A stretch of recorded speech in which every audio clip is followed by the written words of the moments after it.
দুনিয়া নামক গ্রহটার মূল্য আল্লাহর আদালতে মোটেও নাই।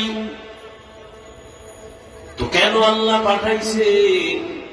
রহমতের নবী বলে আখিরাতের বাজার করার জন্য আল্লাহ জমিনে পাঠাইছেন। আর দুনিয়া মাযরাতুল আখিরাহ, দুনিয়াটা হলো আখিরাতের ফসল কামাইয়ের জায়গা। দুনিয়া তোমার থাকার জায়গা না, ঘুমানোর জায়গা না।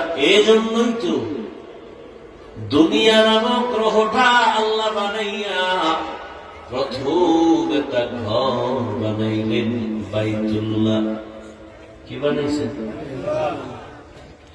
ইন্না আউওয়ালা বাইতিন উযিআ লিন-নাসি লাল্লাযী বিবাক্কাতা মুবারাকান ওয়া হুদা মুবারাকান ওয়া হুদাল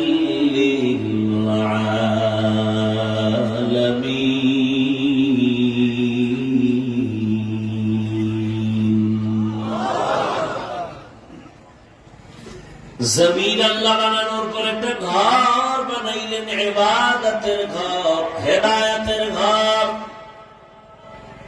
আর কিছু আল্লাহ এখনো বানান নাই। জমিন আল্লাহ বানানোর পর একটা ঘর বানাইলেন, বাইতুল্লাহ। এমন একটা ঘর, যেই ঘর হল দুনিয়ার সমস্ত মানুষের হেদায়েতের ঘর। কি বলছে? হুদাল লিল আলামিন। আলম এক বচন, আলামিন বহু বচন। জগৎ সমূহের জন্য বাইতুল্লাহ হলো হেদায়েত। এমন একটা ঘর আল্লাহ বানাইছেন, যেই ঘর এত দামি, যার আঙ্গিনায় বসে একবার যদি কেউ আল্লাহ বলে ডাক দেন, 1,00,000 বার আল্লাহ বলার সওয়াব পেয়ে যাবেন।